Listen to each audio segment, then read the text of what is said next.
Brakati Yahweh, Brakati Yahushai, Brakati Yahweh, Brakati Yahushai, Brakati Yahweh, Brakati Yahweh, Bashim Yahushai, Bahashim, God Kadash. Double honors to the apostles and the elders of Great Millstone, true well. The excitations of the whole for the elect out there, man. You Akim, Tzadakim, that do this thing in the utmost truth and sincerity. On the Priest Shema, this week's in transit is going to be entitled Men of the Lord Were Hated. You know, the inspiration for this show comes from the fact that you have a lot of guys out there, primarily other Israelite leaders. I'll name a few, okay? Daniel, the IUIC, General Yohana, where they seek, it looks like they're doing things to seek recognition from Israel, which, not just recognition, but to be seen in a certain light, all right, of popularity, okay, even if it means teaching the wrong thing, right? Because the scriptures do say that, you know, at the end of the day, the prophets are going to get fame in the land, all right? But it's not about self-glory or none of that. But you have individuals that to seek the self-glory, all right, to be revered and honored by others, they'll teach things, primarily smooth things, as the scripture says, all right, to get that popularity. But here it is, the men of the Lord, all right, were hated, all right, hated so much that a lot of them were put to death for the things that they taught, all right, put in jails. And one thing that our brother mentioned at camp, I forgot the brother's name that mentioned it, it's in my mind right now, but it's very true, is you do not see a lot of these other camps' videos being taken down, all right? Here at Great Millstone, our videos are being flagged constantly. Now, why is that? Is it just the way we speak, the speech, you know, rude? Yeah, sometimes we can come across as rude, but we toned it down a lot. You know, but the Apostle Paul spoke about rude speech. I'll be rude in speech, yet not of knowledge. Because you got brothers' videos, you have soft-spoken brothers, all right, that their channels are being taken down. So it's not so much about how do we deliver it. Yes, it does play a part. You know, you're far more likely to get a flag or a censorship when you come, you know, in that rough, raw, unadulterated spirit, okay? But guess what? It's not about that. It's about the things that we're saying is the truth, all right? Because these guys that have that 501c3 charter, which is a tax exemption form, all right, it tells you expressly in there that you have to omit certain things from the scriptures, all right? And if you go by these particular guidelines, you're no different than the church in the world, all right? A so-called plantation Christianity church. You're following the protocols of the so-called white man, all right? Not that of Yahweh Bashim Yahushai. Why? To be loved and to get money. All right, because the scriptures do speak about teaching for filthy lucre, all right, and also a hireling. Now, what's a hireling? In the ancient world, let's say, you know, you have your sheep, right? And you know, you're gonna go off to a far journey. You know, you don't trust the woman with the sheep, because women weren't really built to fight off wolves and all that, right? So what you would do is you would take your sheep, all right, and you'll have somebody. It's like, you know how you take your child to child daycare? Well, you have like a sheep daycare, if you will, man. All right, so this particular individual, all right, he will watch not just yours, but many other sheep's. Because remember, a sheep that could be like your livelihood, you know? Because you know, you can farm them for milk and cheese and all that, but at the end of the day, you could have them produce more children, and when you're ready, you can chop them up and eat them. You know what I'm saying? So that wasn't just like a pet. So this individual will watch over other sheep. Now, when ravenous animals will come to try to devour the sheep, you know, whether it's whatever type of animals you got out there, man, out there in Israel. I don't want to say the wrong type of animal, but like wolves and all that, all right, come to eat the sheep. This guy, to save his life, he would take off, and the wolf or whatever animal will devour the sheep. Sometimes thieves will do that too.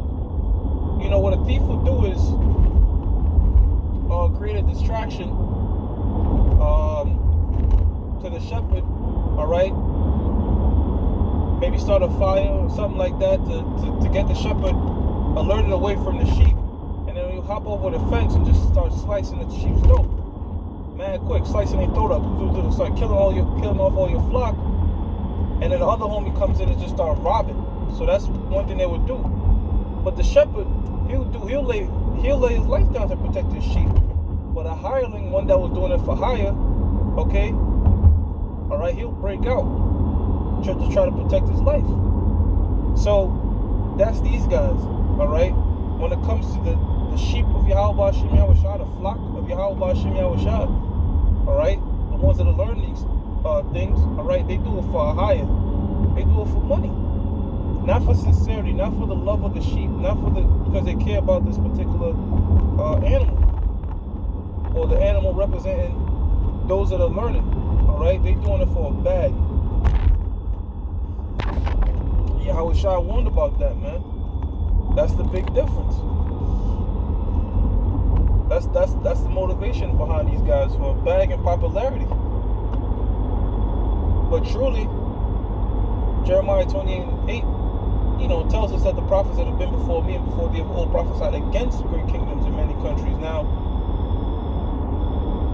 these guys out there, they talking about building New Nazareth and all this type of stuff.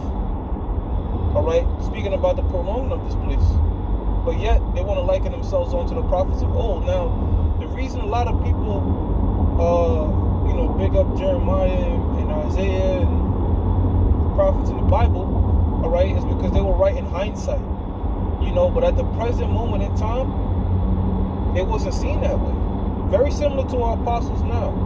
Okay, we believe through the Spirit, that we know through the scriptures the apostles are breaking down the scriptures right way, the elders and brothers, all right. But Israel as a whole don't see that. They talk shit. But in hindsight, when the truth is revealed, all right, they're gonna esteem those men just like they did back then. All right. You think if Israel knew how great Jeremiah would be, how great Isaiah would be, how great Amos would be in the scriptures, like this the stuff that they did?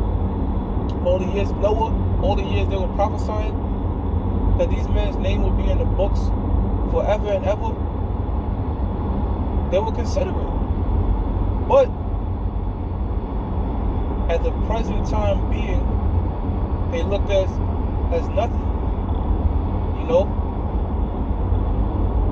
Scriptures tell you that, roughly paraphrasing, all right, you pretty much, the prophet don't even get love in his own city.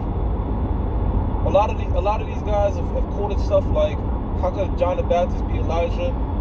He's from Harlem,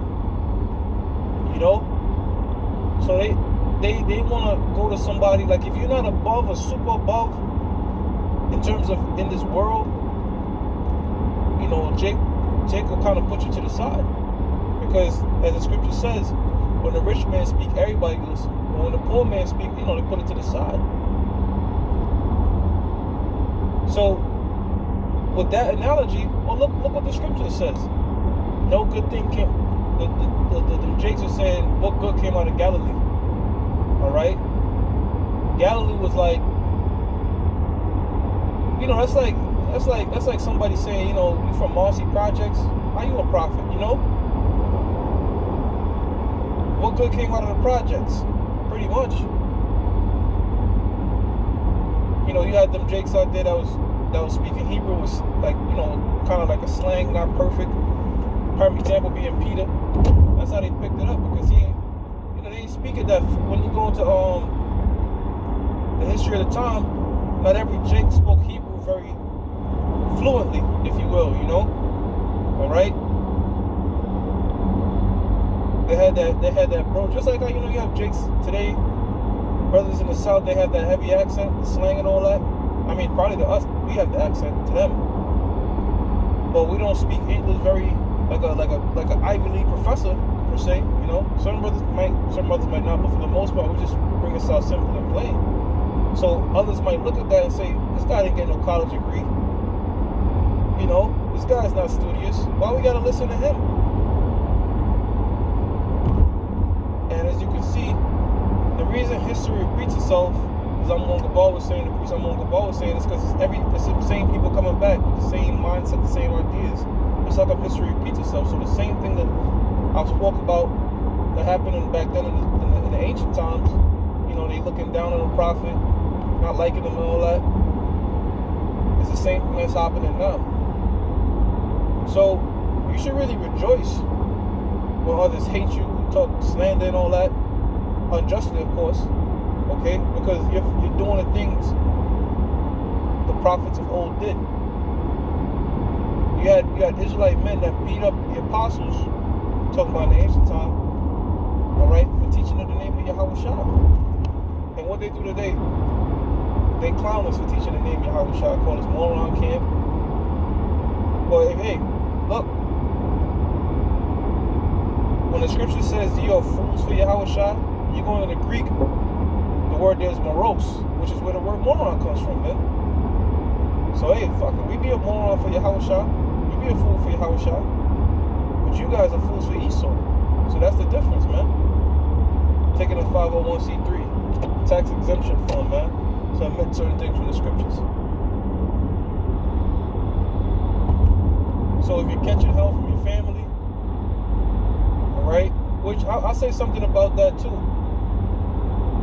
That comes a lot initially, because you're telling them everything. When you first come to this truth, it's like a new toy or something. You want to just show off and show everybody, yo, look at this, I got this new gadget. And the scriptures do say, do I become your enemy because you tell you the truth? So a lot of people will become your enemy. You could burn a lot of bridges running off at the mouth about the truth, man, which is not a very wise thing to do. But rather, instead of a friend, be not an enemy. So in other words, don't be telling everybody this thing, man. You be cool with them, but you don't gotta tell them that, because a lot of times this is gonna burn bridges, cause enemies, right? Especially with those close to you, like your family. So they, you live and you learn. Live and you learn. After a while, they get cool with you. They know what you. They get cool with you. You know how to talk to them now. They might be doing some bullshit. You say, you know what? Just leave them to their own vices. Because that's the whole part of the growing. Hey man, shit man. The man waits peace as the Lord. Even his enemies be at peace with him. So sometimes they might be gnawing at their teeth at you, but you use that wisdom. You just say fall back and be cool about shit. Because in hindsight, this place is gonna be all ashes anyways. Hey man, you serve the Lord the right way, most people will be at peace with you. But don't be surprised if for no apparent reason everybody's coming at you, and sometimes, as they say in the world, feel like the universe is coming against me, yo. Nah man, it's just because you're doing this work. Because think about this, man. A lot of times, prior to the truth coming in the world, you were probably loved by everybody on your block and all that type of shit, When you come in as truth, then you just start left and right being hated. Well, it's a good thing to suffer for Yahweh Shah and understand why it's happening. So in closing, the men of the Lord, all right, the men of Yahweh Bashim Yahushai, they're going to be hated by a lot of Israel, primarily because they're telling the truth. With that, I'm going to give all praises to Yahweh Bashim Yahushai, Bahashim Rakakwadash. The belongs to the apostles and the elders of Great Millstone True Well. Salutations to the hopeful elect out there. You Hakim to the vacuum that do this thing in the utmost truth and sincerity. Hey, shalom, brothers.